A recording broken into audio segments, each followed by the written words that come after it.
Hello dear students, welcome to academy of science. तो इस video में हम शुरू करने जा रहे हैं फिजिकल केमिस्ट्री का एक बेहद इम्पोर्टेंट और सबसे जो बेसिक चैप्टर होता है, जिसको जो फंडामेंटल से भरा हुआ रहता है।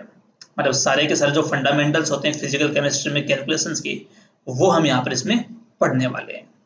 अब आपका सवाल ये होगा कि सर, हम जो प्रिपरेशन कर रहे हैं वो प्रिपरेशन हम कर रहे हैं जैसे कि आप जानते हैं कि IIT JEM, DU, BHU, CUCT या कोई और MSc एंट्रेंस, या फिर आप मान लो प्रिपरेशन कर रहे हैं किसी CSIR, नेट या गेट की भी प्रिपरेशन अगर आप कर रहे हैं, तो देखिए आपके दिमाग में सवाल जरूर आया होगा कि सर, ये जो चैप्टर आप पढ़ा रहे हैं, चैप्टर तो 11th 12th का कॉन्सेप्ट होता है, वो तो 11th 12th या JEE नीट में पूछा जाता है, तो फिर हमें ये कॉन्सेप्ट पढ़ने की जरूरत क्यों है? क्या हम इसके बिना फिजिकल केमिस्ट्री के क्वेश्चंस को सोल्व नहीं कर सकते? तो मैं आपको कहना चाहूंगा, नो। जब तक आपको फिजिकल केमिस्ट्री के कैलकुलेशन करने के लिए बेसिक फंडामेंटल कॉन्सेप्ट्स नहीं पता होंगे, तब तक आप आगे प्रोसीड नहीं कर सकते। क्योंकि जैसे ही आप जाएंगे इक्विलिब्रियम पर, जैसे ही आप जाएंगे काइनेटिक्स में, जैसे ही आप जाएंगे और चैप्टर्स में जिनके अंदर इसकी रिक्वायरमेंट होती है, वहां पर बिना फंडामेंटल्स के आप क्वेश्चन सोल्व नहीं कर सकते। इसीलिए सबसे ज्यादा जरूरी है कि फिजिकल केमिस्ट्री स्टार्ट करने से पहले अपने जो फंडामेंटल्स हैं फिजिकल केमिस्ट्री के, वो जरूर स्ट्रॉन्ग कर लें।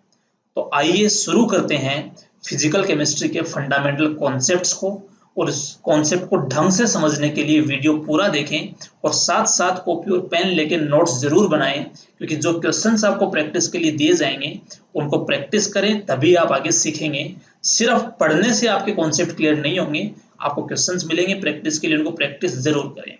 तो चलिए शुरू करते हैं। आपसे अगर मैं पूछूं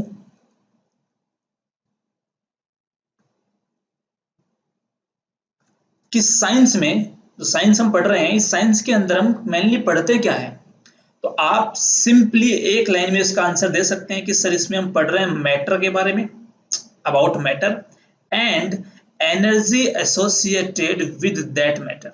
जो मैटर के बारे में आप पढ़ रहे हैं, उसके साथ जो एसोसिएटेड एनर्जी है, इनकी जो स्टडीज हम करते हैं, वो हम करते हैं साइंस में। ठीक है, चलिए थोड़ी देर के लिए मैटर की तो बात हम यहाँ पर नहीं करेंगे, सॉरी एनर्जी की बात हम यहाँ पर नहीं करेंगे, थोड़ी देर के लिए हम बात कर लेते हैं मैटर के बारे में। तो मैटर के बारे में अगर आपसे मैं पूछूं कि व्हाट इज मैटर, तो आप बहुत अच्छे से जानते हैं, आप इसके डेफिनेशन भी जानते हैं, और आप कहते हैं कि it is anything which occupies space and has some mass. मतलब जिसको थोड़ा बहुत वॉल्यूम ऑक्यूपाई कर ले और जिसका कुछ ना कुछ मास हो, उसको हम क्या बोलते हैं, वो लोग मैटर बोलेंगे। क्लियर है यहाँ तक? ओके, तो चलिए समझते हैं। तो देखो, मैटर की अगर हम बात करें डेफिनेशन की, तो जगह it is anything that occupies space and has some mass, that is matter. ठीक है, अब अगर मैं बात करूं इस मैटर की सबसे स्मॉलेस्ट यूनिट जिससे वो बना होता है, अगर मैटर की अगर मैं बात करूं कि जो matter is composed of smallest particle which is known as atom. मतलब मैटर जिन सबसे छोटे स्मॉलेस्ट पार्टिकल से मिलकर बना होता है, वो क्या होते हैं, एटम होते हैं। यहां तक की बात भी आप जानते हैं। क्लियर है? ओके, नेक्स्ट पॉइंट समझिए। अब हम बात करते हैं कि इस एटम को हम रिप्रेजेंट कैसे करते हैं, तो वो है रिप्रेजेंटेशन ऑफ एन एटम। बिना टाइम वेस्ट किए फटाफट कुछ बातें समझेंगे। मान लीजिए कि इसको रिप्रेजेंट करते हैं एक्स, यहाँ पर होता है जेड और यहाँ होता है ए। कुछ जगह है या कुछ पुराने कन्वेंशंस में इसको ऐसे भी रिप्रेजेंट कर देते हैं, दोनों एक ही बात है। और यहाँ पर एक्स क्या होता है, तो एक्स होता है यहाँ पर atomic symbol, it is atomic symbol. Z जो यहाँ पर होता है, Z is known as atomic number, and जो ए आप देख रहे हैं, A is known as mass number. Clear है यहां तक? अब सुनिए, आप जानते हैं पहले से कि इस एटम के अंदर जो भी प्रोटॉन्स होते हैं, तो जो नंबर ऑफ प्रोटॉन होते हैं वो इक्वल होते हैं जेड के। इसके अंदर जो भी इलेक्ट्रॉन्स होते हैं, नंबर ऑफ इलेक्ट्रॉन किसके इक्वल होते हैं, बोलो, जेड के इक्वल होते हैं। और जो इसका मास नंबर होता है, वो होता है equal to number of proton plus number of neutron. ये है नंबर ऑफ न्यूट्रॉन, ये क्या बोला, नंबर ऑफ प्रोटॉन। तो अगर मैं आपसे पूछूं कि क्या किसी आप एटम का सिंबल देखकर, क्या आप किसी एटम का रिप्रेजेंटेशन देख के मुझे प्रोटॉन, इलेक्ट्रॉन, न्यूट्रॉन बता सकते हैं? तो बिल्कुल बता सकते हैं, क्योंकि जो उसका जेड होगा वही उसमें क्या होंगे, प्रोटॉन। जो उसका Z होगा वही उसमें क्या होंगे, इलेक्ट्रॉन होंगे, और जो उसका मास नंबर है वो होता है इक्वल किसके, न्यूट्रॉन प्लस प्रोटॉन। क्लियर है? तो सुनिए, अगर मुझे यहां से नंबर ऑफ न्यूट्रॉन निकालना हो, अगर मुझे पता लगाना हो कि नंबर ऑफ न्यूट्रॉन यहाँ पर कितने होंगे, तो आप सिंपली कह देंगे कि मास नंबर ए माइनस क्या आ जाएगा यहाँ पर, बोलो पी, और आप जानते हैं कि नंबर ऑफ प्रोटॉन किसके इक्वल होते हैं, बोलो जेड के इक्वल, तो नंबर ऑफ न्यूट्रॉन यहाँ से कितना आ जाएगा, बोलो ए माइनस जेड।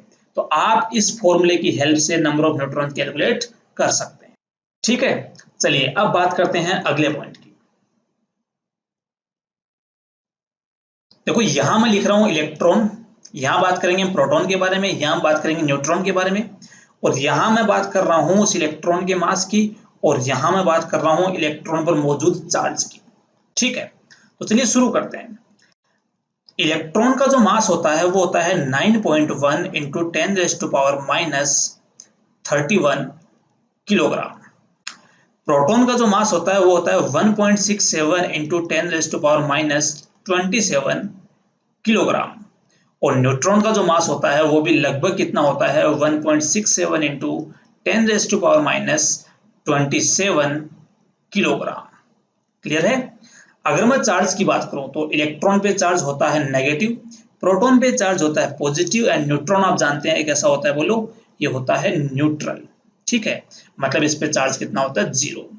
अब आप कहेंगे सर आपने ये तो बता दिया नेगेटिव पॉजिटिव चार्ज होता कितना है, तो इलेक्ट्रॉन पे जो चार्ज होता है वो होता है -1.6 इंटू 10⁻⁻19 कूलम, प्रोटॉन पे होता है प्लस का होता है 1.6 इंटू 10⁻⁻19 कूलम, और न्यूट्रॉन पे कितना होता है, जीरो। ये कैसा होता है, न्यूट्रल होता है।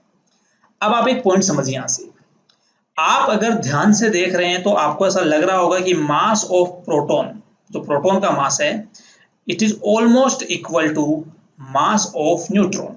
देखिए ये प्रोटॉन का मास है और ये न्यूट्रॉन का मास है, दोनों ऑलमोस्ट इक्वल है, बोलो। लेकिन अगर मैं आपको एकदम क्लियरली बताऊं तो मास ऑफ न्यूट्रॉन जो है वो ज्यादा होता है किससे, मास ऑफ प्रोटॉन से। मतलब आपसे अगर कोई पूछ ले कि प्रोटॉन और न्यूट्रॉन दोनों में से हैवी कौन सा होता है, ठीक है, तो देखिए ज्यादा मास किसका होता है, न्यूट्रॉन का, कम किसका होता है, प्रोटॉन का। क्लियर है? दूसरी बात आप एक चीज और नोटिस यहां पर करेंगे, वो क्या, सुनिए, इसका जो ऑर्डर है, इसका ऑर्डर है 10⁻⁻7, जबकि इसका ऑर्डर कितना, बोलो 10⁻31। आप ऐसे कह सकते हैं कि जो प्रोटॉन होता है वो न्यूट्रॉन के कंपैरिजन में ऑलमोस्ट 10⁻⁴ टाइम्स, ऑलमोस्ट 10⁻⁴ टाइम्स कैसा होता है, बोलो ये हैवी होता है। मतलब यहाँ पर ऑर्डर है 10⁻31 और यहाँ ऑर्डर है 10⁻27, तो ये ऑलमोस्ट 10⁻⁴ टाइम्स इससे हैवी होगा, और वो बन जाएगा न्यूट्रॉन का मास। क्लियर है यहाँ तक? तो अगर आपसे पूछा जाए कि प्रोटॉन, न्यूट्रॉन, इलेक्ट्रॉन में से सबसे हैवीएस्ट कौन सा होता है, तो मास ऑफ न्यूट्रॉन सबसे ज्यादा होता है, देन मास ऑफ प्रोटॉन, और सबसे कम क्या होता है, मास ऑफ इलेक्ट्रॉन। क्लियर है? तो आप ऐसे कह सकते हैं कि हैवीएस्ट पार्टिकल न्यूट्रॉन, और लाइटेस्ट पार्टिकल कौन सा होता है, यहाँ पे इलेक्ट्रॉन होता है। क्लियर है? एक चीज और, आप चाहते हैं कि मैं इसको किलोग्राम नहीं, मुझे इसको ग्राम में कन्वर्ट करना है, तो आपको बता दो जो K होता है, K, उस K की वैल्यू होती है 10⁻3। अरे K तो किलो को बताता है ना, तो आप यहाँ पर पुट कर देना 10⁻3, और ये बन जाएगा 9.1 इंटू 10⁻⁻28 ग्राम, और ये बन जाएगा 1.67 इंटू 10⁻⁻24 ग्राम, और ये भी ऑलमोस्ट बन जाएगा 1.67 इंटू 10⁻⁻24 ग्राम। इस तरीके से आप किलोग्राम को ग्राम में कन्वर्ट कर सकते हैं। बात समझ में आई? एक और बात आपको मैं सिखाता हूं, सुनिए। जो आपने अभी भी एक कांस्टेंट देखा 1.6 इंटू 10⁻⁻19, इसको शॉर्ट में हम बोलते हैं ई। ये शॉर्ट में क्या होता है, ई होता है, और एक्चुअल में एक चार्ज की यूनिट होती है। कैसे? अगर मैं बात करूं इलेक्ट्रॉन के चार्ज की, अगर मैं चार्ज ऑफ इलेक्ट्रॉन की बात करूं, तो आपने देखा वो कितना बताया, -1.6 इंटू 10⁻⁻19। मैं इसको लिख सकता हूं इज इक्वल टू माइनस ई। अरे इसकी वैल्यू कितनी होती है, बोलो ई की इक्वल होती है। सिमिलरली प्रोटॉन पे कितना होगा, प्रोटॉन पे होगा प्लस 1.6 इंटू 10⁻⁻19 कूलम, और ये कूलम जो है ये किसके बराबर होगा, बोलो प्लस ई के। तो यहाँ पर ध्यान रखें कि ई जो होता है उस ई की वैल्यू होती है 1.6 इंटू 10⁻⁻19 कूलम, और ये दोनों के दोनों किसकी यूनिट्स हैं, ये चार्ज की यूनिट्स हैं। इस बात का ध्यान रखा जाए। बात सबको समझ में आई? ओके, समझते हैं अगला पॉइंट। ये छोटी छोटी बातें आपको लग रही होंगी कि सर ये तो हम जानते हैं, आप हमें क्यों बता रहे हो, लेकिन इनमें से भी अगर किसी बच्चे को कोई बात नहीं समझ में आई तो हमें 10-15 मिनट लगेंगे, इसको फटाफट कवर कर लेते हैं। नेक्स्ट पॉइंट समझिए। आपको पता है कि मान लीजिए एक एटम है अपने पास ए, जब आप इस एटम ए से एक इलेक्ट्रॉन बाहर निकलवाते हैं तो यहां बन जाएगा ए पर एक पॉजिटिव आता है, ठीक है। तो आप जो एक पॉजिटिव बनता है इसको आप कहते हैं कैटायन। ये क्या होता है बोलो? कैटायन, ठीक है। सिमिलरली अगर आप ए को एक इलेक्ट्रॉन ऐड करते हैं, अगर आप इस ए में एक इलेक्ट्रॉन ऐड करेंगे तो ये बनता है यहाँ पर ए माइनस, और ए माइनस को इसको क्या बोलते हैं आप? इसको बोलते हैं एनायन। देखिए थोड़ी सी बात कर लेते हैं कैटायन और एनायन की भी यहाँ पर हम बात कर लेते हैं, ध्यान से सुनना। मान लीजिए कि आपके पास एक कैटायन है ए, उसके ऊपर एक्स चार्ज है, वो प्लस भी हो सकता है और वो माइनस भी हो सकता है, ठीक है ना। मतलब मैं यहाँ पर कैटायन और एनायन की बात कर रहा हूँ। अगर ये जो साइन है अगर ये आपका पॉजिटिव हुआ तब तो ये बन जाएगा ए एक्स प्लस, तब तो हम इसको क्या बोल देंगे? कैटायन बोल देंगे। और आप जानते हैं कि अगर ये साइन नेगेटिव हुआ तो इसको हम बोल देंगे एनायन, ठीक है। अब ये चाहे पॉजिटिव हो चाहे नेगेटिव हो उससे फर्क नहीं पड़ता। बात ये है कि अगर आपसे कोई पूछे कि बताओ इसमें इलेक्ट्रॉन कितने हैं, इसमें प्रोटॉन्स कितने हैं, इसमें न्यूट्रॉन्स कितने हैं, तो ये हम कैसे बताएंगे वो आपको समझना है। देखिए सुनना ध्यान से। आपको पता है कि कोई भी कैटायन या एनायन तब बनता है जब वो इलेक्ट्रॉन गेन करे या इलेक्ट्रॉन लूज करे, तभी बनता है कैटायन या एनायन। मतलब अगर इस पे कोई चार्ज है तो इस पे चार्ज होने की वजह से क्या नंबर ऑफ प्रोटॉन पे कोई इफेक्ट होगा? क्या नहीं होगा, क्योंकि जब ये कैटायन या एनायन बना था तो इसने इलेक्ट्रॉन लूज या गेन किए थे, नंबर ऑफ प्रोटॉन्स पे कोई फर्क नहीं पड़ेगा। इसका मतलब जो नंबर ऑफ प्रोटॉन हो अभी भी किसके इक्वल है बोलो? जेड के। क्लियर है? सिमिलरली जो नंबर ऑफ न्यूट्रॉन्स हो किसके इक्वल है? वो इक्वल है ए माइनस जेड के, जहां पर ए क्या है बोलो? इसका ए है यहाँ पर, इसका मास नंबर, उस पर कोई भी फर्क नहीं पड़ेगा। चलिए बात कर लेते हैं इलेक्ट्रॉन की।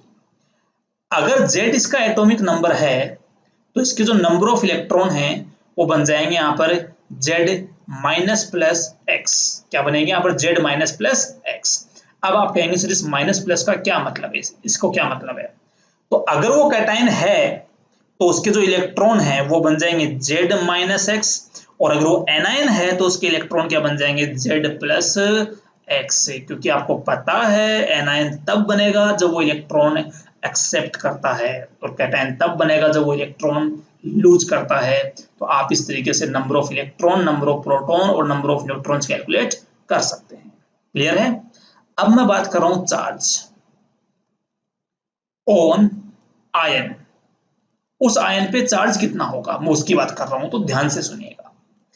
इस आयन पे जो चार्ज होता है वो चार्ज होता है इक्वल किसके? Plus minus x unit. क्या होता है? Plus minus x unit. अब ये यूनिट कितनी है तो मैं बता दूं आपको, ये होता है प्लस माइनस एक्स। जो यूनिट है वो यहाँ पर कौन है बोलो? ई। कौन है यहाँ पे? ई। और ई क्या होता है? ई क्या होता है? तो ई मैं बता देता हूँ, ई होता है plus minus x into 1.6 into 10⁻⁻19 coulomb. इस बात का जरूर ध्यान रखेंगे, ध्यान से सुनिएगा कि जो चार्ज होता है वो कितना होता है? प्लस माइनस एक्स यूनिट, और यहाँ पर यूनिट कौन है आपकी? ई, और ई की वैल्यू कितनी होती है? 1.6 इंटू 10⁻⁻19 कूलम। मतलब अगर ये कैटायन हुआ, ये क्या हुआ? कैटायन, तब तो इस पे चार्ज कितना आ जाएगा? वो आ जाएगा 1.6 इंटू 10⁻⁻19 कूलम इंटू कितना आ जाएगा? एक्स। अगर ये एनायन हुआ तो चार्ज कितना होगा? -1.6 into 10⁻⁻19 coulomb into x. Clear है? इस तरीके से आप इस पे चार्ज कैलकुलेट कर सकते हैं। तो अब हम बात करेंगे अगले फंडामेंटल यूनिट की, और वो यूनिट होती है मास की, जिसका नाम आप सब जानते हैं, that is atomic mass unit, AMU। और इसको कई बार शॉर्ट में U भी बोल देते हैं, दोनों एक ही बात है। और यहाँ पर जो U का मतलब है वो U का मतलब होता है यूनिफाइड मास। ठीक है, अब देखो चलिए शुरू करते हैं। होती क्या है एटॉमिक मास यूनिट? मतलब क्या है इसका?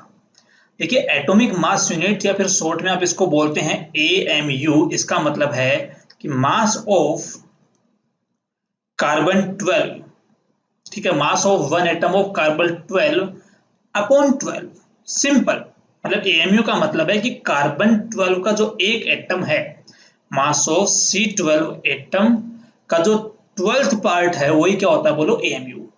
अब सवाल ये है कि इसकी वैल्यू कितनी होती है, कार्बन एटम का मास कितना होता है, तो ये होता है 1.992 इंटू 10⁻⁻23 अपॉन 12, ठीक है। और इसी को सॉल्व करने पर वैल्यू आती है 1.66 इंटू 10⁻⁻24 ग्राम, या फिर आप इसको कह सकते हो 1.66 इंटू 10⁻⁻27 किलोग्राम, और यही बराबर होता है 1 AMU के, ठीक है। तो आज के बाद आप कह सकते हो कि 1 AMU is nothing but it is 12th part of mass of 1 carbon 12 atom, ठीक है। तो यहाँ पर ये बन जाएगा 1 AMU is equal to 1.66 into 10⁻⁻24 gram is equal to 1.66 into 10⁻⁻27 kilogram. Clear है? तो आप सिंपली जो है इसकी डेफिनेशन ये कह सकते हैं कि it is nothing but 1/12 mass of 1,6C12 atom, और वही क्या होता है बोलो AMU, जिसकी वैल्यू जो है वो आती है इतनी। आपको सिर्फ ये याद रखना है, ठीक है। अब इसको हम अप्लाई कहाँ करेंगे, इसको कहाँ यूज करने वाले हैं वो समझिए आप। आपसे अगर मैं सबसे पहले ऐसे पूछूं कि मास ऑफ प्रोटॉन, तो मैंने आपको अभी भी बताया it is equal to 1.67 into 10⁻⁻24 gram. क्या मैं इसको ऑलमोस्ट इक्वल टू 1 AMU बोल सकता हूँ क्या? 1 AMU बिल्कुल बोल सकते हैं, क्योंकि 1 AMU की वैल्यू कितनी होती है, 1.66 कर लो या 67 कर लो, ये एक ही बात है। 1.67 बोल दो, 1.66 बोल दो, इंटू 10⁻⁻24 ग्राम। तो आज के बाद आप ऐसे कह सकते हो कि मास ऑफ प्रोटॉन हो या मास ऑफ न्यूट्रॉन हो, दोनों की वैल्यू AMU में कितनी होती है, 1 AMU। क्लियर है? यहां तक इस बात का ध्यान रखेंगे कि चाहे प्रोटॉन का मास हो वो, चाहे वो न्यूट्रॉन का मास हो, दोनों की ही AMU में कितनी वैल्यू होती है, 1। और अगर आप उसको कन्वर्ट करेंगे ग्राम में तो उसकी वैल्यू इतनी होगी, ठीक है। ये बात हो गई मास ऑफ प्रोटॉन और मास ऑफ न्यूट्रॉन की। चलिए इसी से मैं आपको कैलकुलेट करना सिखा रहा हूं atomic mass. So we will talk about atomic mass. सबसे पहले कैलकुलेशन करने से पहले आपको यह जानना जरूरी है कि एटॉमिक मास होता क्या है, व्हाट इज एटॉमिक मास। तो देखिए बहुत ही सिंपल सी बात है, it is mass of a single atom, मतलब अकेले एटम का जो मास होता है वही क्या होता है, बोलो एटॉमिक मास। कैलकुलेट कैसे करेंगे इसको वो भी मैं सिखा देता हूं आपको। आपको पता है कि एक एटम के पास कौन कौन से पार्टिकल्स होते हैं, you know proton, neutron and electron. तो मैं क्या बोल दूंगा यहाँ पर, मास ऑफ प्रोटॉन मतलब एक सिंगल प्रोटॉन का mass, plus mass of neutron, plus mass of electron. Clear है? अब एक एटम में मान लीजिए आपके पास ये वाला एटम है, तो बताइए आप मुझे कि इस एटम में कितने प्रोटॉन है, Z। इस एटम के पास में कितने न्यूट्रॉन हैं, तो आप जानते हैं वो होते हैं A-Z, और इसके पास में कितने इलेक्ट्रॉन हैं, तो वो कितने हो जाएंगे, Z। बात समझ में आई? नेक्स्ट पॉइंट, मैं यहां पर ऐसे कह सकता हूं कि प्रोटॉन का मास और न्यूट्रॉन का जो मास है, इसके कंपैरिजन में इलेक्ट्रॉन्स के मास को आप नेग्लेक्ट कर सकते हैं। क्यों कर सकते हैं? क्योंकि ये वाला जो इलेक्ट्रॉन का मास है वो इसके रेस्पेक्ट में ऑलमोस्ट 10⁻⁴ टाइम्स छोटा होता है, स्मॉलर होता है। इसकी वजह से आप इलेक्ट्रॉन्स के मास को नेग्लेक्ट कर सकते हैं प्रोटॉन और न्यूट्रॉन के मास के कंपैरिजन में, ठीक है। चलिए वैल्यू पुट कर देते हैं। तो आप मुझे बताइए कि प्रोटॉन का मास कितना होता है, 1 AMU, तो मैं बोल दूंगा Z इंटू 1, प्लस न्यूट्रॉन का मास भी कितना होता है, 1 AMU, तो ये बन जाएगा A-Z, और यहाँ पर क्या जाएगा 1। इसको सोल्व करते हैं, और सोल्व करने पर इसका जो एटॉमिक मास आएगा atomic mass of x, Z A जो है इसकी जो वैल्यू आएगी वो आप देख रहे हैं कि यहाँ पर जेड से जेड कैंसिल हो गया और आंसर कितना आ जाएगा ए। और सबसे इंपॉर्टेंट बात, यूनिट कितनी होगी उसकी, उसकी यूनिट होगी एएमयू। या फिर आप कह सकते हो ए इंटू 1.66 इंटू 10⁻⁻24 ग्राम, या फिर आप बोल सकते हो ए इंटू 1.66 इंटू 10⁻⁻27 किलोग्राम। अब आपको जाके समझ में आया होगा, ध्यान से आपने सुना होगा कि क्यों किसी एटम का मास जो होता है वो एएमयू बोल देते हैं, उसको एएमयू क्यों बोलते हैं। रटना नहीं है इसको, इसको समझना है। हमने देखो यहाँ पर कैलकुलेट किया, सुनिए फिर से समझाता हूँ। हमें एटॉमिक मास कैलकुलेट करना था। एक एटम के पास में कौन कौन से पार्टिकल होते हैं, प्रोटॉन, न्यूट्रॉन, इलेक्ट्रॉन। तो जो टोटल एटॉमिक मास है वो किसके इक्वल होगा, मास of proton plus mass of neutron plus mass of proton, neutron, electron. तो आप यहाँ पर प्रोटॉन का मास यहाँ पुट करेंगे, न्यूट्रॉन का यहाँ पुट करेंगे, इलेक्ट्रॉन का यहाँ पुट करेंगे। लेकिन जो इलेक्ट्रॉन का मास है वो इसके कंपैरिजन में बहुत छोटा होता है, इसीलिए आप इसको इसके रिस्पेक्ट में नेग्लेक्ट कर सकते हैं। अब प्रोटॉन की मैंने वैल्यू पुट की, न्यूट्रॉन के मास की मैंने वैल्यू एएमयू में पुट की, तो यहाँ से सोल्व करने पर इसका जो एटॉमिक मास है वो आ जाएगा एएमयू। इस बात को हम ध्यान रखेंगे। समझ में आया? एग्जाम्पल सिखाता हूं आपको, और वो एग्जाम्पल है सोडियम 23, नाइट्रोजन 14, उसके बाद में कैल्शियम 40, कैल्शियम 40। आपको मैं पूछ रहा हूं कि बताइए इनका एटॉमिक मास क्या है। तो आप कहेंगे इसका एटॉमिक मास का मतलब सिंपली एएमयू होता है। ये कितना होता है बोलो, एएमयू। तो यहां पर बताइए ए की वैल्यू कितनी है, 23। तो इसका एटॉमिक मास कितना आ जाएगा, 23 एएमयू। इसका कितना आएगा, 14 एएमयू। इसका कितना आएगा, 40 एएमयू। क्लियर है? तो इस तरीके से आप इन सब के एटॉमिक मास बता सकते हैं, सिर्फ और सिर्फ इनके मास नंबर को देखकर। ध्यान रहे, एक चीज और आपको मैं बता दूं, यहां जो ये आप ए देख रहे हैं, ये ए है क्या, तो ए यहां पर है मास नंबर। क्या होता है बोलो, मास नंबर। समझ में आई बात आपको? चलिए अब मैं बात करने वाला हूं नेक्स्ट मॉलिक्यूलर मास की। और मॉलिक्यूलर मास से पहले आपको मैं बताना चाहूंगा एक और बात, जिसको हम बोलते हैं relative atomic mass. Relative atomic mass ये क्या होता है? तो देखिए कुछ भी नहीं होता है, सिंपल आप ऐसे कह लो, atomic mass upon 1/12 into mass of 1 carbon 12 atom. इसको हम बोल देंगे रिलेटिव एटॉमिक मास, इसको बोल देंगे रिलेटिव एटॉमिक मास। ठीक है। अब कहेंगे सर ये क्या हो, आप मुझे बताइए एटॉमिक मास कितना होता है। तो एटॉमिक मास आपने मुझे बताया कि सर ये तो एएमयू होता है। ठीक है। और मैं से आपसे पूछ रहा हूँ कि कार्बन 12 का जो मास है उसका 1/12 कौन होता है। तो आप कहोगे सर ये तो ए 1 एएमयू होता है, आपने भी बताया था। क्या कैंसिल हो गया क्या? वैसे किसके बराबर आया, ए के बराबर। ध्यान रखना, ये यूनिटलेस होता है। क्या होता है बोलो, यूनिटलेस। इसकी कोई यूनिट नहीं होती। इसीलिए इसीलिए आपने देखा होगा, बहुत बार आपने देखा होगा, मैं बताता हूं आपको, जब एग्जाम में क्वेश्चन आता है लास्ट में आपको ब्रैकेट में डेटा देता है। मान लीजिए कोई कंपाउंड अपने पास CH3COH, और जब एग्जाम में सवाल में आपको डेटा देता है तो ऐसे लिखता है कि कार्बन का एटॉमिक मास जो वो 12 है, ऑक्सीजन का 16 है, हाइड्रोजन का 1 है। वो इसके आगे कोई भी यूनिट नहीं लगाता। अरे वो आपको कभी भी यहाँ पर एएमयू ग्राम कुछ भी लिख के नहीं देगा, फिर भी आप उसको क्या मान लेते हो, आप उसको मान लेते हो कि यहाँ पर क्या है, एएमयू है।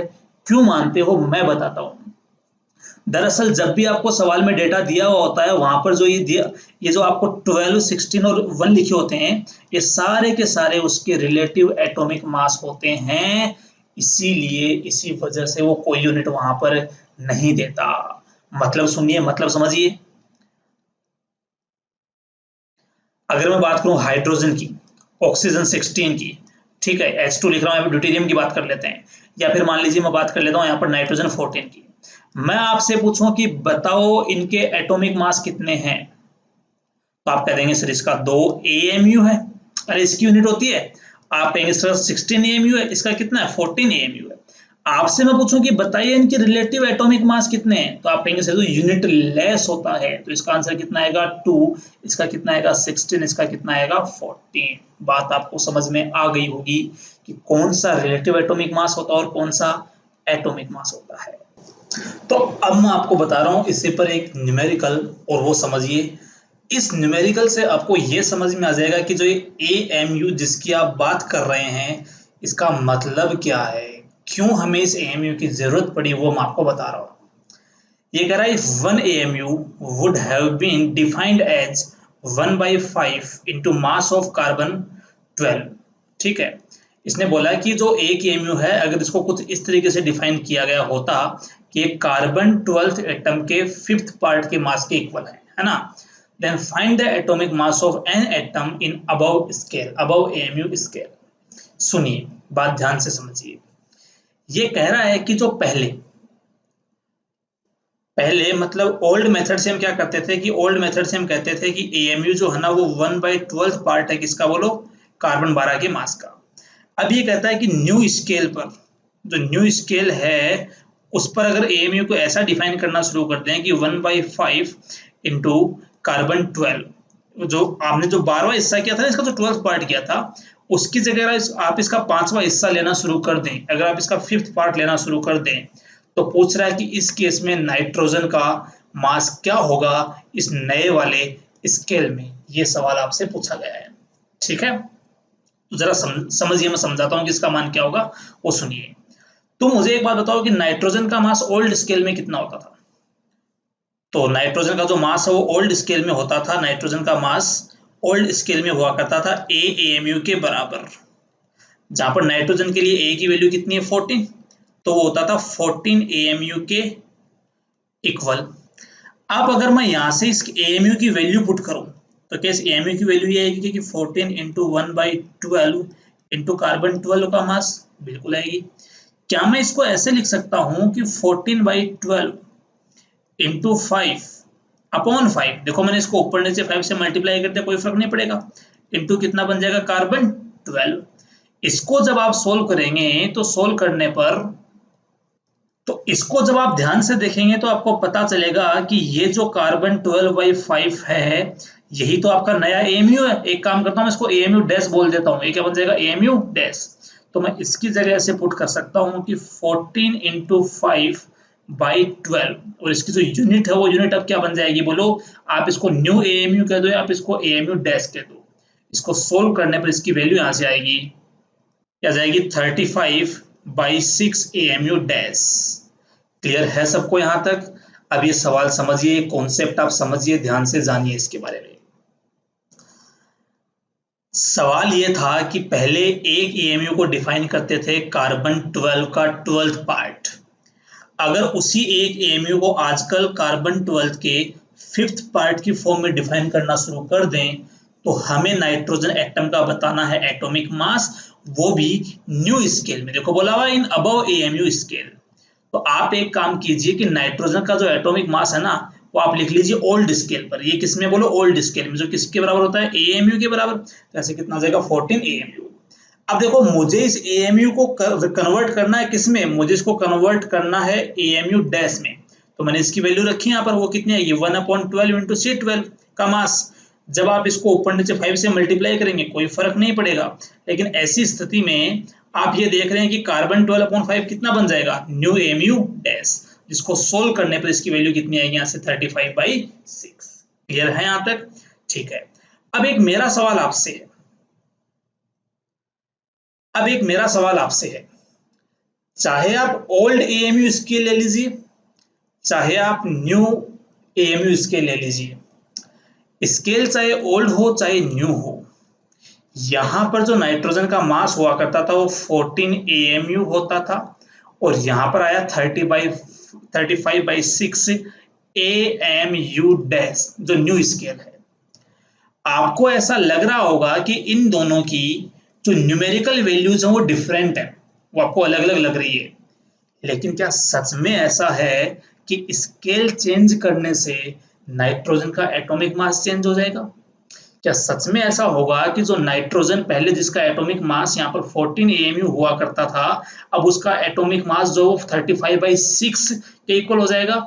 तो आंसर है कि न्यूमेरिकल वैल्यू तो चेंज होगी, लेकिन नाइट्रोजन का मास अभी भी वही है। नाइट्रोजन का मास, मेथड चेंज करने से नाइट्रोजन का मास चेंज नहीं होगा। क्या मतलब है इस बात का? इसको कैसे समझेंगे आप, मैं आपको बताता हूँ, सुनिए ध्यान से। मान लीजिए कि दिल्ली है और ये है जयपुर। दिल्ली और जयपुर के जो बीच की डिस्टेंस होती है, वो डिस्टेंस मान लीजिए यहाँ पर 300 किलोमीटर है। कितनी है? 300 किलोमीटर। आपने दिल्ली और जयपुर के बीच की डिस्टेंस बताई है किलोमीटर में। अगर मैं इसी डिस्टेंस को कोई मेरे से पूछे कि मुझे तो मीटर में बता दो, इसकी डिस्टेंस कितनी आएगी, वो आ जाएगी 300,000 मीटर। अरे 1 किलोमीटर में 1000 मीटर होते हैं ना।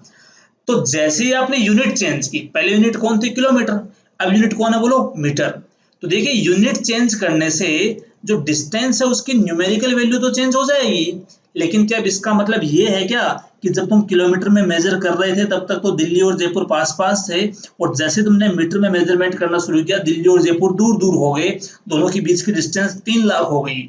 भाई दोनों की डिस्टेंस तो अभी भी यही है, दोनों, इसकी डिस्टेंस इंक्रीज नहीं हुई है। दिल्ली और जयपुर के बीच की डिस्टेंस जितनी पहले थी उतनी ही अब है, जितनी किलोमीटर में आपको मेजर करने पे मिलती थी उतनी ही इसमें आएगी, बस उसकी न्यूमेरिकल वैल्यू क्या हो गई है? चेंज हो गई है। तो ठीक यही बात इसमें लागू होगी, और वो ये है कि अगर तुम AMU को ऐसे डिफाइन कर दोगे तो ऐसे डिफाइन करने पर भी उस नाइट्रोजन की न्यूमेरिकल वैल्यू भले ही चेंज हो जाए, लेकिन उसकी ओवरऑल वैल्यू पे कोई फर्क नहीं पड़ेगा। बात सबको समझ में आई?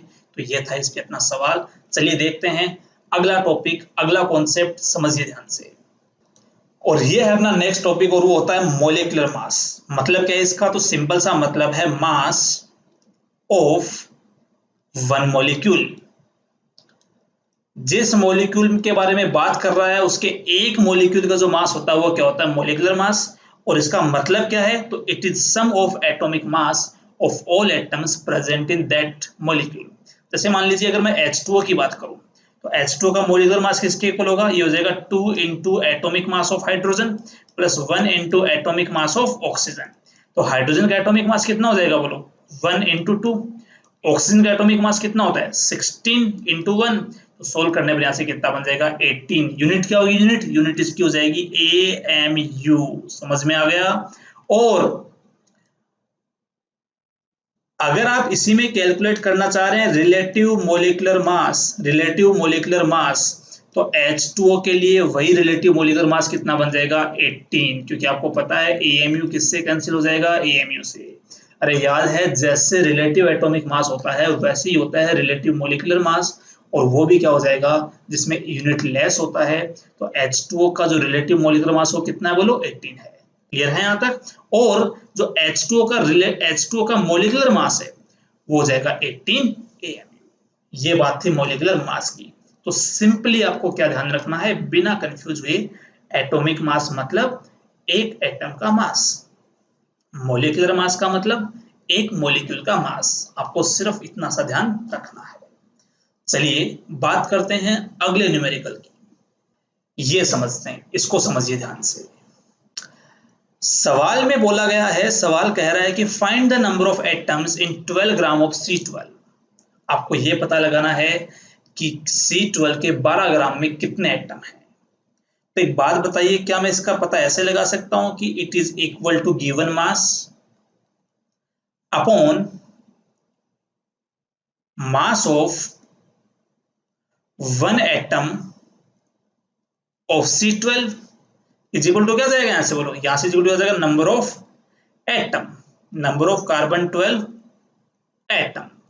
अरे भाई मेरे से पूछा कि अगर तेरे पास टोटल 12 ग्राम है तो उसमें कार्बन 12 के कितने एटम होंगे, तो मैं बोल दूंगा गिवन मास अपने पास कितना बोलो? 12।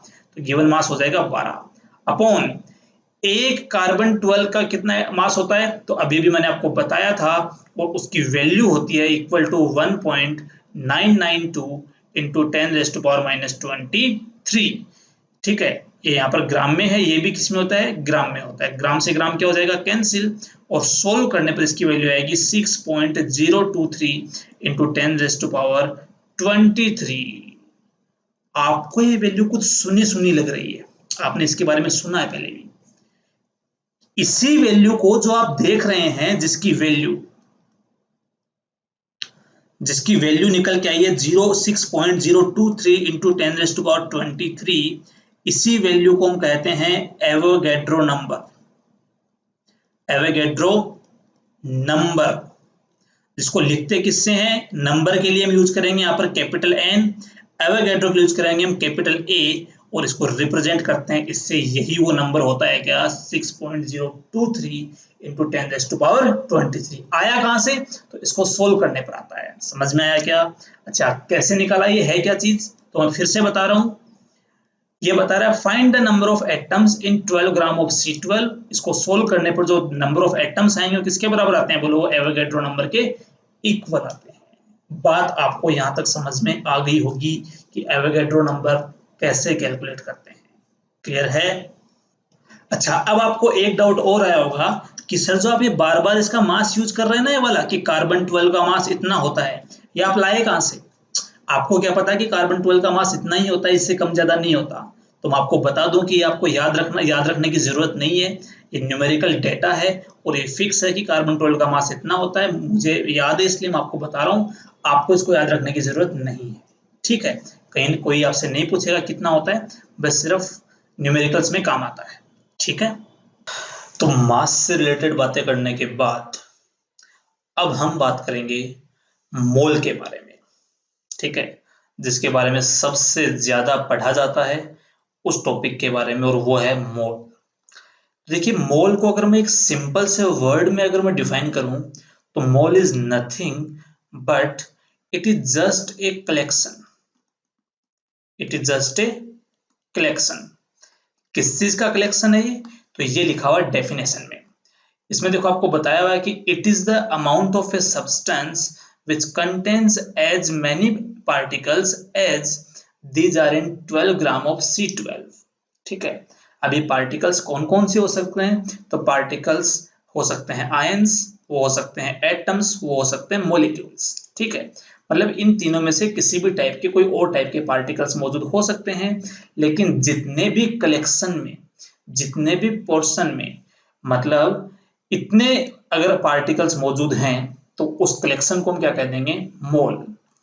अब आपको ये बार बार बताने की जरूरत नहीं है कि कार्बन 12 के 12 ग्राम में कितने मौजूद हैं, उसको हम अभी अभी कैलकुलेट कर चुके हैं पीछे, और उसकी वैल्यू आपने देखी थी, वो होती है Na के इक्वल। ठीक है, जिसकी वैल्यू कितनी आई थी?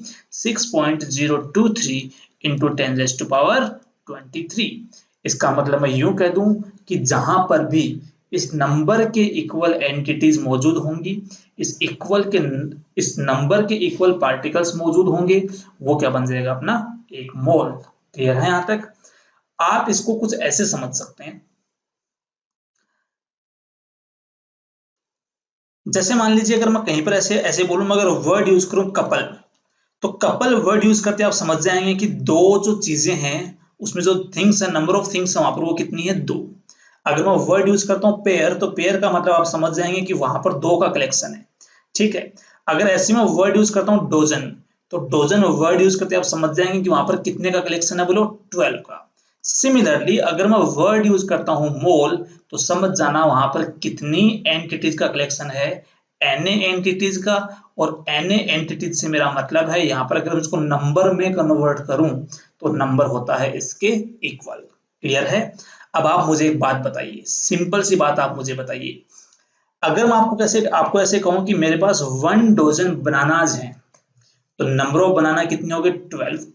अगर आपको मैं कहूं कि मेरे पास 1 डोजन ये पेन है, जो पेन आपको दिख रहा है मेरे पास 1 दर्जन है, 1 डोजन है, इसका मतलब कितने पेन हुए मेरे पास? 12। तो सिमिलरली अगर मैं आपको कहीं पर ऐसे कहता हूं कि मेरे पास 1 मोल सोडियम है, तो इसका मतलब आप समझ जाएंगे कि मेरे पास Na के बराबर क्या मौजूद है? यहाँ पर सोडियम एटम। मैं कहूं कि मेरे पास 1 मोल O2 है, 1 मोल O2 का मतलब कितना हो गया? मेरे पास Na मोलिक्यूल है, किसके Na मोलिक्यूल हैं? O2 के Na मोलिक्यूल प्रेजेंट है। क्लियर है?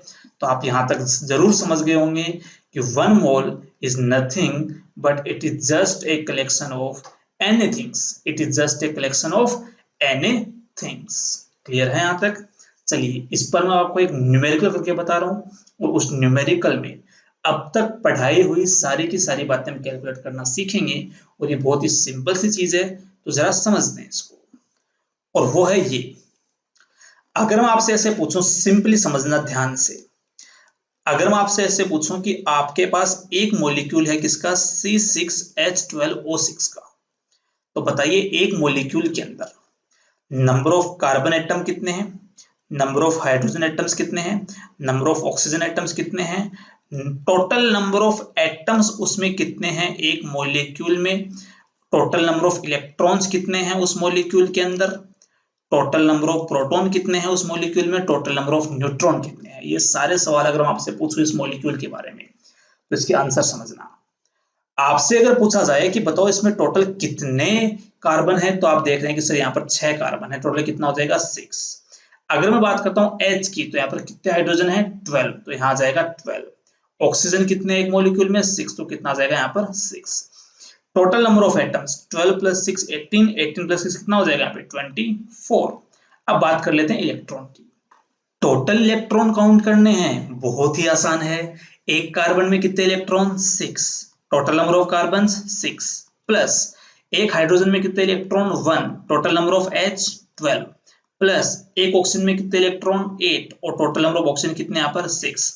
जब आप इनका सम करेंगे, जब आप इनको ऐड करेंगे, तो यहाँ से आएगा 36, यहाँ से आएगा 12, तो 36 और 12 कितने हो गए 48, और यहाँ से कितना आएगा 48, तो आ जाएंगे 96। ठीक है, तो इस मॉलिक्यूल में 96 क्या है इलेक्ट्रॉन है। अब सुनिए, क्या आपको इस मॉलिक्यूल पे कहीं पर कोई चार्ज दिखाई दे रहा है? नहीं है। जब इस मॉलिक्यूल पे कोई चार्ज नहीं है, इट मींस इसमें किसी भी एटम ने ना तो इलेक्ट्रॉन गेन किए हैं ना ही इलेक्ट्रॉन लूज किए हैं। और अगर ऐसा है तो इसका मतलब ये हुआ कि इस मॉलिक्यूल में अगर 96 इलेक्ट्रॉन है तो प्रोटॉन भी कितने होंगे यहाँ पर 96 ही होंगे, चाहे आप इनको कैलकुलेट कर लेना। ठीक है, अब मैं बात करता हूं अगले पॉइंट की, न्यूट्रॉन्स की। आपको पता है कार्बन जो होता है वो 12 है, यहाँ पर हाइड्रोजन यहाँ पर कौन सा 1 और ऑक्सीजन यहाँ पर कौन सा है बोलो 16। आपको पता है कार्बन के अंदर प्रोटॉन कितने होंगे 6, सॉरी न्यूट्रॉन कितने होंगे 12 माइनस 6 6। हाइड्रोजन में न्यूट्रॉन 0, ऑक्सीजन में न्यूट्रॉन 16 माइनस 8, मतलब इसमें कार्बन में 6 न्यूट्रॉन्स हैं, ऑक्सीजन के अंदर 8 न्यूट्रॉन्स हैं और H में कितने हैं 0। तो कैलकुलेशन कर लेते हैं, यहाँ पर 6 × 6, H के पास कोई न्यूट्रॉन नहीं है और उसके पास 8 न्यूट्रॉन्स हैं, तो सोल्व करने पर ये बन जाएगा यहाँ पर 48 और 36। तो सोल्व जब आप इनको करोगे तो करने पर आंसर आएगा 84। क्लियर है? अब आप सोच रहे होंगे कि सर ये इतनी सिंपल सी कैलकुलेशन आप हमसे क्यों करवा रहे हैं, ये तो हम जानते हैं, ये तो 11th-12th में हम पहले जानते हैं। लेकिन सुनिए, जो मैंने आपको कैलकुलेशन करवाई है ना, वो सिर्फ एक मॉलिक्यूल के लिए करवाई है। किसके लिए करवाई है? एक मॉलिक्यूल के लिए। आपसे पूछा कितने के लिए है? 4 मोल के लिए पूछा है। तो पहले मैं एक मॉलिक्यूल से पता लगाऊंगा 1 मोल के लिए। कैसे पता लगाएंगे समझिए। तो देखिए, यही जो सारी बातें आपने इसके लिए देखी हैं, वो सारी बातें मैं आपको बता रहा हूं 1 मोल C6H12O6 के लिए। तो आप मुझे एक बार बताइए कि 1 मोल में ऐसे कितने C6H12O6 मॉलिक्यूल होंगे? तो आप कहोगे कि सर ऐसे तो Na C6H6O2H12O6 मॉलिक्यूल वहां पे प्रेजेंट होंगे। तो फटाफट बताइए, तो ये जो कार्बन है कितने हो जाएंगे 6Na। अरे भाई, ये तो केवल ये तो एक मॉलिक्यूल में थे ना, अब मॉलिक्यूल कितने हो गए Na, तो ये कितने हो जाएंगे 6Na। ये कितने होंगे 12Na, ये कितने होंगे 6Na, ये कितने हो जाएंगे यहाँ से 24 × Na, ये हो जाएंगे 96Na, ये भी कितने होंगे 96Na, और ये हो जाएंगे 84Na के बराबर। समझ में आ गया? और जब मैं इस कैलकुलेशन को लेके जाऊंगा 4 मोल के लिए, जब मैं बात करूंगा 4 मोल की, 4 मोल C6H12O6 की, तो इनको भी 4 से मल्टीप्लाई कर दो। यहाँ पर कितना आएगा 24Na, यहाँ पर कितना आएगा 48Na, यहाँ पर आ जाएगा 24Na। समझ में आ गया? यहाँ पर टोटल जब आप करेंगे तो आ जाएगा 96Na आ जाएगा। जब इसको 4 से मल्टीप्लाई करेंगे तो कितना आ जाएगा 4 × 96Na, ये भी 4 इंटू 96 और ये बन जाएगा कितना 4 इंटू 84। क्लियर है? तो आप समझिए मैंने आपको इस सैंपल के अंदर सब कुछ काउंट करना सिखा दिया। Number of individual atoms, total number of atoms आपको बता चुका हूं, टोटल नंबर ऑफ इलेक्ट्रॉन्स आपको बता चुका हूं, total number of protons, total number of neutrons, हर एक वो छोटी सी छोटी कैलकुलेशन जो आपसे पूछ सकता है वो सब मैंने आपको इसमें कैलकुलेट करना सिखा दिया है। क्लियर है? ओके, चलिए आगे बढ़ते हैं अगले कॉन्सेप्ट पर।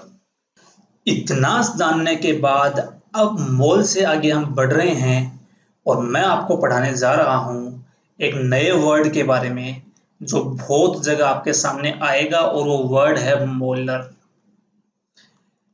ये जो वर्ड है जो आपको सिंपल सा दिख रहा है ये सिर्फ इतना सा आपको बताता है कि मोलर मतलब फॉर 1 मोल। ये कहता है मोलर मतलब molar is nothing but it is for Na entities. यहां पर एंटिटीज में जिस सब्सटेंस की बात कर रहा है, अगर वो आयन की बात कर रहा है तो आयन हो सकते हैं, अगर वो बात कर रहा है नंबर ऑफ एटम्स की तो एटम हो सकते हैं, अगर वो बात कर रहा है मॉलिक्यूल की तो यहां पर मॉलिक्यूल हो सकते हैं।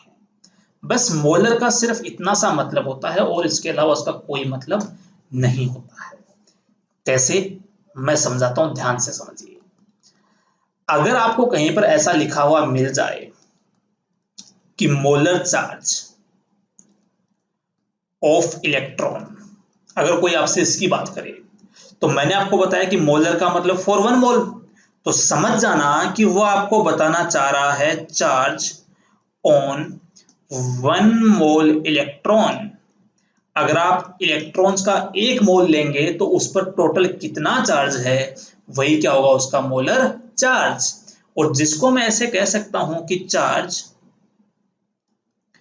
ऑन Na इलेक्ट्रॉन्स, क्योंकि 1 मोल में कितने इलेक्ट्रॉन होंगे? Na होंगे।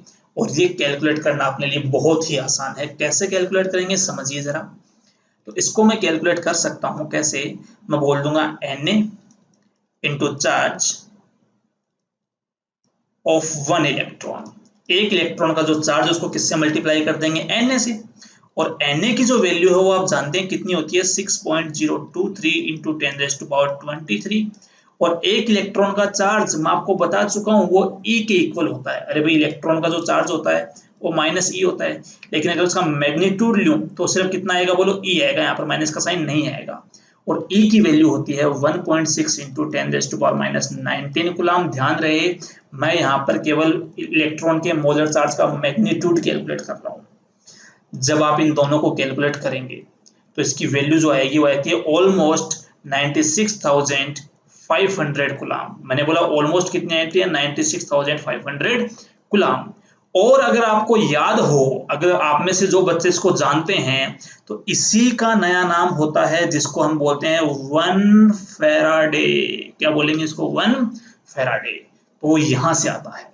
तो आज के बाद याद रखना कि 1 फैराडे और कुछ नहीं है। 1 फैराडे तो सिर्फ इलेक्ट्रॉन का मोलर चार्ज है। मैं इसको ऐसे भी कह सकता हूं कि molar charge of electron is equal to 1 faraday. बात आपको समझ में आ गई होगी। तो हमने इस टॉपिक में क्या सीखा? सिंपल सा इतना सा सीखा कि what does the molar word mean. इस मोलर वर्ड का मतलब क्या है। तो आज के बाद याद रखेंगे मोलर वर्ड का मतलब फॉर 1 मोल, मोलर वर्ड का मतलब फॉर एनी क्वांटिटीज, वो क्या होता है? मोलर। ठीक है, चलिए इसी को अप्लाई करते हैं मास पे। मतलब अभी मैंने आपको मोलर चार्ज की बात की, अब इसको अप्लाई करते हैं मास पर, तो वो क्या बन जाएगा? Molar mass. तो बात करते हैं हमने मोलर मास के बारे में। तो अब मैं आपको बताने जा रहा हूं मोलर मास। देखिए घबराने की जरूरत नहीं है, बहुत आसान से ही ऐसे कह रहा है, इजीली ऐसे बोल रहा है आपको कि mass of 1 mole of a substance. ठीक है, कैसे? अगर आप मोलर मास कैलकुलेट कर रहे हैं एटम के लिए, फॉर एन एटम, तो कैसे कैलकुलेट करेंगे? और अगर आप इसको कैलकुलेट कर रहे हैं मॉलिक्यूल के लिए, फॉर ए मोलिक्यूल, तब हम कैसे कैलकुलेट करेंगे ये हम समझेंगे। देखिए, जब आप ध्यान से सुनना इस बात को, काम की बात है, बड़ी ही काम की बात है सुनना, बहुत बार कंफ्यूजन्स होते हैं इसमें। जब आप मोलर मास बता रहे होते हैं किसी एटम के लिए तो उसका नाम होता है जिसको हम कहते हैं ग्राम एटॉमिक मास। ध्यान से सुनिएगा। और अगर कहीं पर बात कर रहे हैं मॉलिक्यूल की, उसके मोलर मास की चर्चा हो रही है, तो उसी का नाम हो जाएगा ग्राम मोलेकुलर मास। आपको बता दूं, दोनों बात एक ही है, ये भी मोलर मास है, ये भी मोलर मास है, लेकिन अगर आप किसी पर्टिकुलर एटम के लिए बता रहे हैं तो उसको बोल देंगे ग्राम एटॉमिक मास, और अगर आप बात कर रहे हैं मॉलिक्यूल के लिए तो उसको बोल देंगे ग्राम मोलिकुलर मास। क्या बोलेंगे इसको? यहां से ग्राम मोलिकुलर मास। क्लियर है? Gram molecular mass. Okay.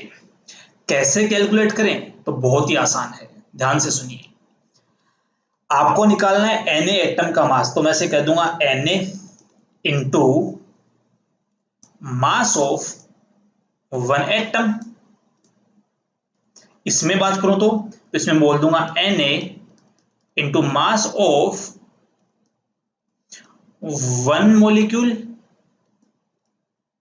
Clear है? अब यहां पर पुट करते हैं इनकी वैल्यू। तो Na को मैं Na ही रहने देता हूं एक बार, इंटू, बताइए एक एटम का मास कितना होता है? तो हमने अभी भी देखा था AAMU के इक्वल होता है।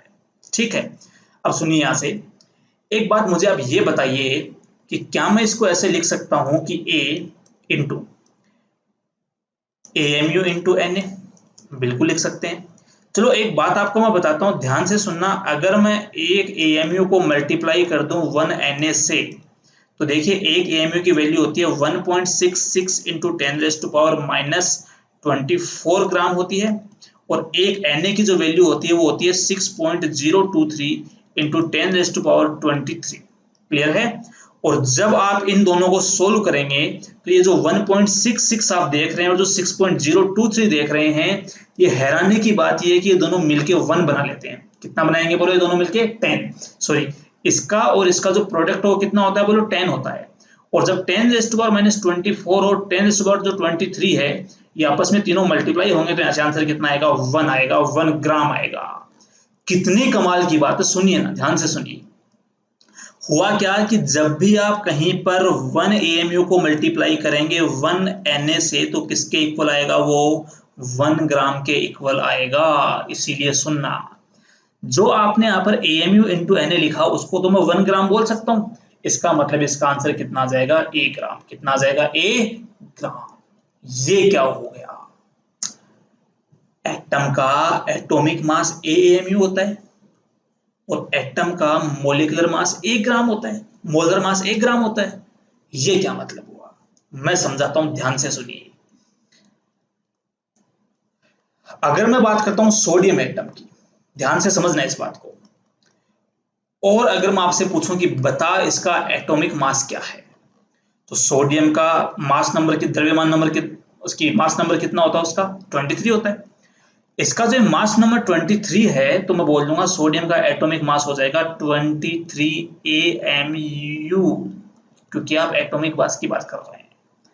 अगर मैं आपसे पूछूं कि सोडियम का मोलर मास क्या है, या मैं आपसे पूछूं कि सोडियम का ग्राम एटॉमिक मास क्या है, तो आंसर है, ध्यान से सुनना, न्यूमेरिकल वैल्यू तो वही है। कितनी है बोलो? 23। बस यूनिट कितनी हो जाएगी? ग्राम। बस ये फर्क है दोनों में। क्या इसका मतलब ये है कि एटॉमिक मास कभी ग्राम में नहीं हो सकता? बिल्कुल हो सकता है। आप इसको चेंज कर लीजिए, ये बन जाएगा 23 इंटू 1.66 इंटू 10⁻⁻24 ग्राम। लेकिन शॉर्ट में लिखना छोटा पड़े, आपको बड़ा नहीं लिखना पड़े, इसलिए इसको हम शॉर्ट में कितना बोल देंगे? 23 AMU। लेकिन जब ये बात करेगा एक मोल के लिए, जब ये बात करेगा मोलर मास के लिए, तो इसी की वैल्यू कितनी बन जाएगी यहाँ पर? ये बन जाएगी 23 ग्राम। ये फर्क होता है दोनों में।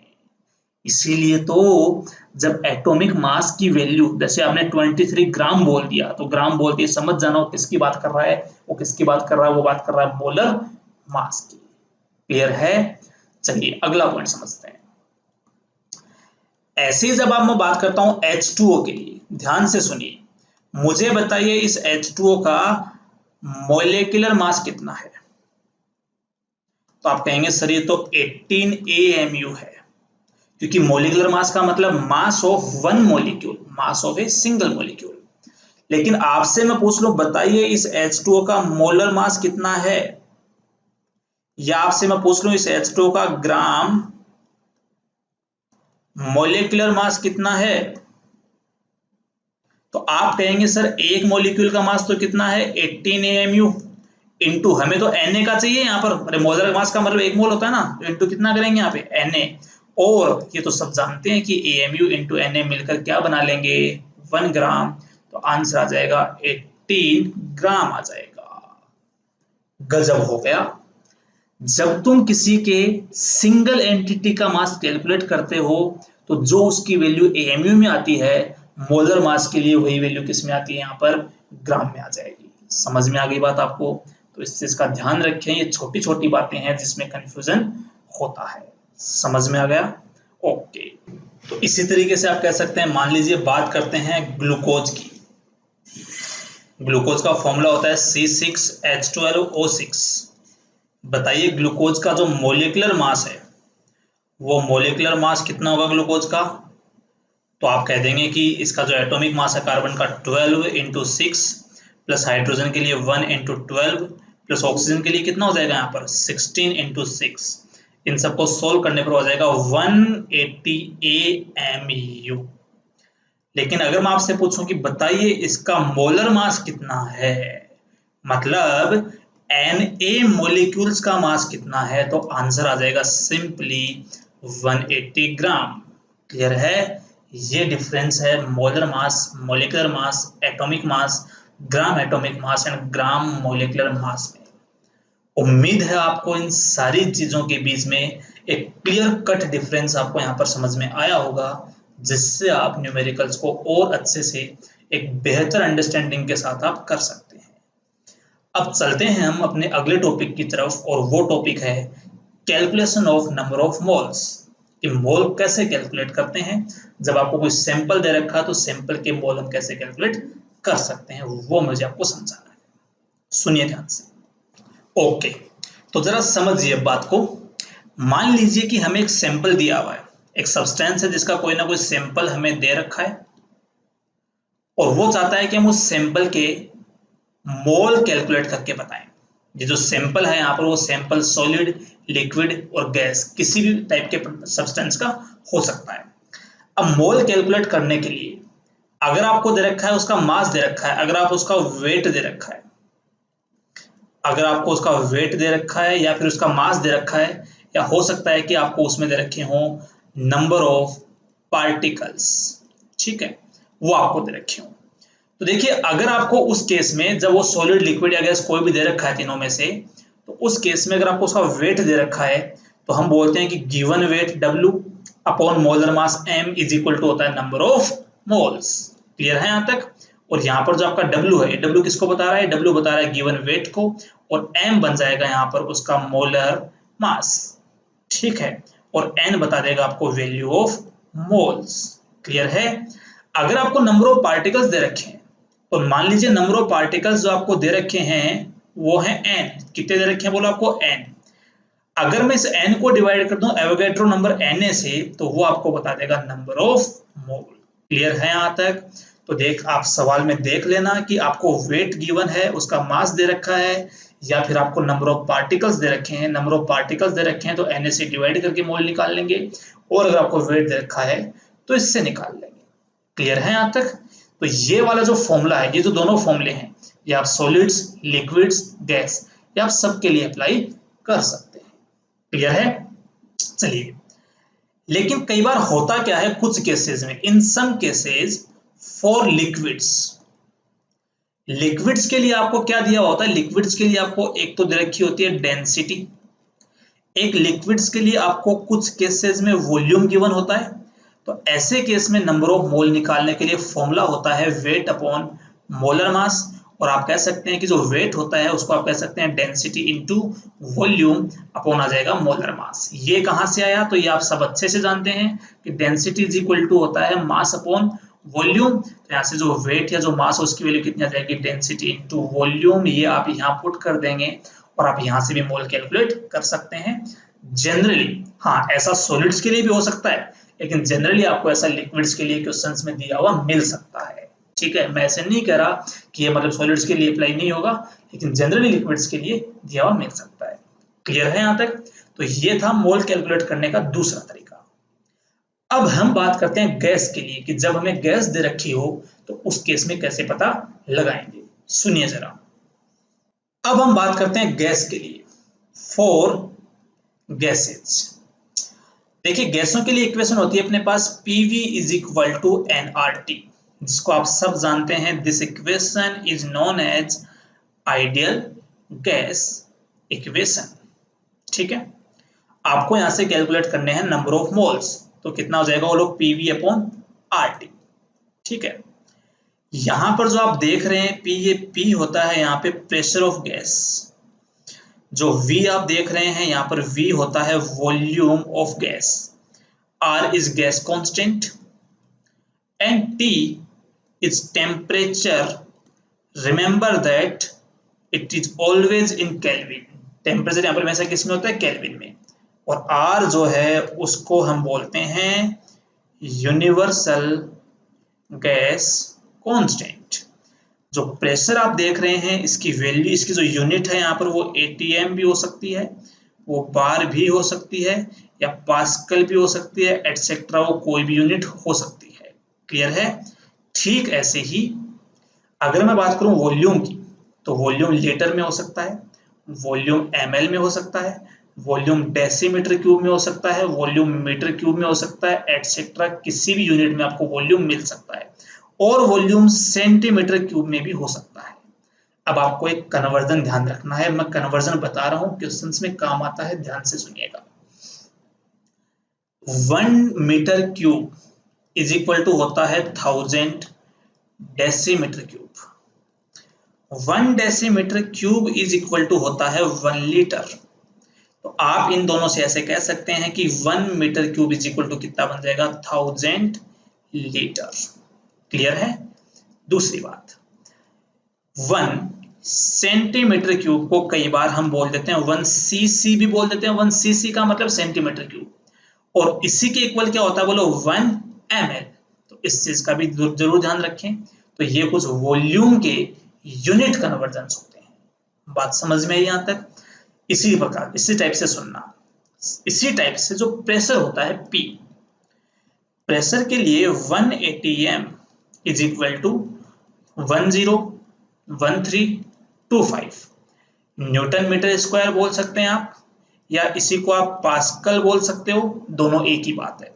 ठीक है, या फिर आप इसको ऐसे लिख सकते हैं 10325 इंटू 10⁵ पास्कल बोल सकते हो, या फिर आप इसी को 101.325 किलो पास्कल भी बोल सकते हो। क्योंकि जो कहीं पर भी अगर के आता है, के का मतलब क्या होता है? किलो होता है, और किलो मतलब 10⁻3। ठीक है, किलो का मतलब होता है 10⁻3। क्लियर है यहां तक? आप इसको ये भी कह सकते हैं। और आपको मैं बता दूं कि 1 बार जो होता है उसकी वैल्यू होती है 10⁵ पास्कल।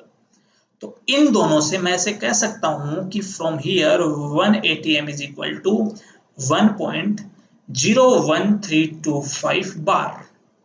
ठीक है, और ये जो 1 ATM है यही इक्वल होता है 760 mm ऑफ Hg, और यही इक्वल होता है 76 सेंटीमीटर ऑफ Hg। ये सारे के सारे जो यूनिट्स आप देख रहे हैं वो किसके लिए होते हैं? प्रेशर के लिए। बात आपको समझ में आई? चलिए और आपको समझा रहा हूं, ध्यान से सुनिएगा। अब मैं आपको बता रहा हूं यहां पर वैल्यू ऑफ R के बारे में। ठीक है, तो सबसे पहले मैं बात करता हूं यूनिट की, यूनिट ऑफ R। तो आपको जानते हैं कि R का फॉर्मूला क्या होता है? R का फॉर्मूला ऐसे क्या बन जाएगा? वो बन जाएगा PV अपॉन NT। प्रेशर की यूनिट क्या होती है? प्रेशर की यूनिट होती है यहाँ पर आप अगर प्रेशर को ले रहे हैं पास्कल में तो कितनी होगी पास्कल, वॉल्यूम की यूनिट होती है मीटर क्यूब, अपॉन एन जो है इस एन की यूनिट होती है यहाँ पे मोल, इनटू टेम्परेचर किसमें है, केल्विन में। इसी पास्कल मीटर क्यूब जो आप देख रहे हैं, तो पास्कल को मैं ऐसे लिख सकता हूं न्यूटन पर metre square into metre cube, ठीक है, अपॉन क्या बन जाएगा ये पर मोल पर केल्विन। यहाँ पर ये इससे कैंसिल हो गया तो यूनिट क्या जाएगी न्यूटन मीटर पर मोल पर केल्विन, ठीक है। इसी न्यूटन मीटर को मैं बोल सकता हूं जूल पर मोल पर केल्विन। तो अब आपको मैं बता दूं कि R की जो वैल्यू होती है इन सारी की सारी यूनिट्स में, वो वैल्यू होती है 8.314, ये होती है R की वैल्यू। यूनिट आप यहाँ पर पास्कल मीटर क्यूब पर मोल पर केल्विन भी काम में ले सकते हैं, न्यूटन मीटर पर मोल पर केल्विन भी काम में ले सकते हैं, जूल पर मोल पर केल्विन भी आप काम में ले सकते हैं, ठीक है। तो इन सारी की सारी यूनिट्स के केस में R की वैल्यू होगी ये। लेकिन अगर R की वैल्यूज में जो P है, अगर आप P को यहां पर ले लेते हैं एटमॉस्फेयर में, अगर आप वॉल्यूम को ले लेते हैं लीटर में, तो ऐसी स्थिति में इसकी जो वैल्यू है वो बन जाएगी 0.0821 लीटर एटमॉस्फेयर पर मोल पर केल्विन, ठीक है। एक चीज और, अगर आप R की वैल्यूज को यहां पर काम में लेना चाहते हैं कैलोरी पर मोल पर केल्विन में, तो इसकी वैल्यू बन जाएगी ऑलमोस्ट 2 कैलोरी पर मोल पर केल्विन। तो ये थी R की वैल्यूज या R की यूनिट्स, ठीक है। उस R को यूनिवर्सल गैस कांस्टेंट इसलिए बोलते हैं क्योंकि R की जो ये वैल्यूज हैं ये सारी की सारी कांस्टेंट रहती हैं, ये फिक्स रहती हैं। अब आप कहेंगे सर देखो R की वैल्यू तो चेंज हो रही है, यहाँ पे वैल्यू कुछ और है, यहाँ पे वैल्यू कुछ और है, यहाँ वैल्यू कुछ और है, तो डिफरेंट हुई ना, ये सेम कहाँ हुई, ये तो डिफरेंट वैल्यूज हुई। तो मैं आपको बता दूं कि तीनों की तीनों वैल्यूज एग्जैक्टली इक्वल हैं, क्योंकि न्यूमेरिकल वैल्यू डिफरेंट होने के साथ साथ इनकी यूनिट्स भी तो डिफरेंट हैं, ठीक है। आप ऐसे मत सोचना कि न्यूमेरिकल वैल्यू डिफरेंट हो गई मतलब उस क्वांटिटी की वैल्यू अलग अलग हो गई, नहीं, ये एग्जैक्टली वही बात है कि 300 किलोमीटर जो दिल्ली जयपुर के बीच की डिस्टेंस थी वही होती है 300,000 मीटर, दोनों एक ही बात है, ठीक है। इसका मतलब जो R है इनकी वैल्यू क्या होती है, कांस्टेंट होती है, क्लियर है, ठीक है। तो कहने का मतलब ये है कि अगर बात करते हैं गैस के लिए, तो गैस के लिए आप मोल कैलकुलेट कर सकते हैं किससे, बोलो N = PV/RT से। ये फॉर्मूला केवल किसके लिए काम आएगा, गैस के लिए। बात आपको यहां तक समझ में आ गई होगी। अब मैं आपको पढ़ाने जा रहा हूं गैसेस के लिए एक सबसे स्पेसिफिक कंडीशन, जिस स्पेसिफिक कंडीशन की चर्चा बार बार होने वाली है इस पूरे चैप्टर में, उसके बारे में, और वो है STP, जिसकी फुल फॉर्म आप सब जानते होंगे शायद, स्टैंडर्ड टेम्परेचर एंड प्रेशर। होती क्या है, तो कुछ नई बात नहीं है, टेम्परेचर एंड प्रेशर की कुछ स्पेसिफिक कंडीशंस हैं, जैसे कि टेम्परेचर 298 केल्विन हो और उस केस में जो प्रेशर है वो कितना होना चाहिए, 1 atm। तो इन कंडीशंस को हम क्या बोल देंगे, बोलो स्टैंडर्ड टेम्परेचर एंड प्रेशर, ठीक है। अब अगर आप ऐसी कंडीशंस में, ध्यान से सुनिए, अगर आप ऐसी कंडीशंस में कैलकुलेट करेंगे नंबर ऑफ मोल्स, तो फॉर्मूला यूज करेंगे PV = PV/RT। यहाँ पर प्रेशर कितना पुट करेंगे, 1 atm, इंटू वॉल्यूम कितना पुट करेंगे, V अभी हम जानते नहीं है तो V आ जाएगा यहाँ पर, अपॉन R की वैल्यू ले लेते हैं 0.0821 लीटर एटमॉस्फेयर पर मोल पर केल्विन, ठीक है। और टेम्परेचर यहाँ पर कितना है, 273 केल्विन। जब आप इसको सोल्व करेंगे यहां से, तो देखिए एटीएम से एटीएम कैंसिल हो रहा है, केल्विन से केल्विन कैंसिल हो रहा है। इसको सोल्व करने के बाद इसकी जो वैल्यू यहां से आएगी वो वैल्यू हो जाएगी N = यहाँ पे वॉल्यूम कितना है, V, अपॉन इसको जब सोल्व करेंगे तो यहां से इसकी वैल्यू आएगी 22.4, कितनी आएगी, 22.4, ठीक है। और यूनिट क्या आएगी, यूनिट देखिए, जो है आपको यहाँ पर मोल दिखाई दे रहा है, वो मोल चला जाएगा ऊपर, अपॉन यहाँ क्या आ जाएगा, लीटर। तो ये आ जाएगा N = वॉल्यूम अपॉन 22.4। इससे क्या आपको समझना है वो ध्यान से देखिए, सुनिए ध्यान से। इससे आपको समझना यह है कि जब नंबर ऑफ मोल आपको कैलकुलेट करने हो और आपको वॉल्यूम दे रखा हो किस में बोलो, लीटर में, इन लीटर, तो आप उसको डिवाइड कर दीजिए 22.4 लीटर से, तो आंसर किस में आएगा आपका, मोल में आएगा। क्यों आएगा, क्योंकि देखिए इसका लीटर इस लीटर से कैंसिल हो जाएगा और सोल्व करने पर आपका आंसर आ जाएगा किस में बोलो, मोल में। तो ये फॉर्मूला आप कब लगाएंगे, ये फॉर्मूला हम लगाएंगे गैस के लिए। कब लगाएंगे, एसटीपी पर लगाएंगे। जब भी आपको किसी गैस के लिए एसटीपी पर निकालना उसका वॉल्यूम, तो आप इस वाले फॉर्मूले से आंसर कैलकुलेट कर सकते हैं। और वो क्या है कि गिवन वॉल्यूम लीटर अपॉन 22.4 और आंसर किस में आएगा आपका, मोल में। बात समझ में आई। अब मुझे एक बात बताइए, अगर मैं आपसे वैसे पूछूं, तो अब आप मुझे बताइए कि अगर मैं आपसे ऐसे पूछूं, ध्यान से सुनिए, कि किसी गैस का जो मोलर वॉल्यूम है, molar volume of A gas at STP, तो सुनिए ध्यान से, जैसे ही मैंने बोला molar volume of A gas at STP मैंने बोला, तो आपने पक्का सोच लिया कि मोलर का मतलब मोल तो कितने हुए होंगे उसके 1, एसटीपी का मतलब pressure should be 270, sorry pressure should be 1 atm, temperature should be 273 kelvin. और जब आप ये वैल्यू पुट करेंगे PV is equal to nRT में, तो यहां से जो वी की वैल्यू आएगी वो आएगी 22.4 लीटर, या फिर कितनी आ जाएगी 22,400 ml। इसीलिए तो कहते हैं कि एसटीपी पर किसी भी गैस का जो मोलर वॉल्यूम होता है वो कितना होता है, बोलो 22.4 लीटर। तो दोस्तों ये थी बातें मोल कॉन्सेप्ट की, कुछ बहुत ही बेसिक बातें जो हमने इस लेक्चर में सारी कवर कर ली हैं। अब अगले लेक्चर से हम इन सारी की सारी बातों की एप्लीकेशन पढ़ने वाले हैं। उम्मीद है आपको यहाँ तक ये लेक्चर समझ में आया होगा। अगर आपको कोई डाउट है, कोई अगर आपको क्वेरी है, तो आप हमें कमेंट बॉक्स में कमेंट करके जरूर बता सकते हैं। अगर आपको ये वीडियो पसंद आए तो इसको लाइक करें, शेयर करें, और अगर आपने अभी तक चैनल को सब्सक्राइब नहीं किया है तो इसको सब्सक्राइब करें और बेल आइकन दबाएं। तब तक के लिए थैंक यू वेरी मच।